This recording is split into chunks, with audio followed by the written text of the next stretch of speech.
చంద్రబాబు పాలనలో రాష్ట్రంలోని వ్యవస్థలన్నీ కుప్పకూలిపోయాయన్నారు వైసీపీ నేత శ్రీకాంత్ రెడ్డి. వారం క్రితం చంద్రబాబు యూరియా కొరత లేదన్నారని, ఇప్పుడు యూరియా కొరతకు అధికారులే కారణమంటున్నారని ఆరోపించారు.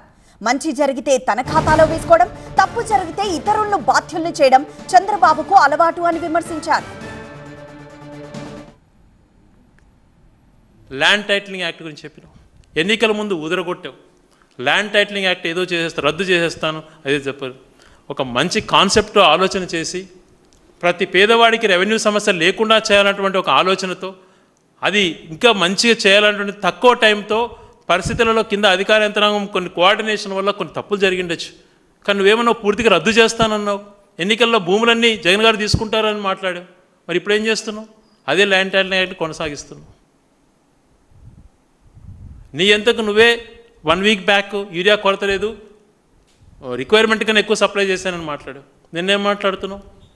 కొరత ఏర్పడింది, ఇది కలెక్టర్ల పైన నిందేసేటువంటి మార్గం చూపిస్తున్నావు. ఏదైనా మంచి జరిగితే నీ ఖాతాలో వేసుకుంటావు, ఏదైనా ఇంకోటి జరిగితే ఇంకోరిపైన నెట్టేస్తావు. ఇది మీరు చేస్తున్నటువంటి విధానం. ఇప్పటికైనా ఇలాంటి కల్లిబొల్లు మాటలు మానేసి రాష్ట్రాన్ని సరైన రీతిలో తీసుకునేటువంటి విధానం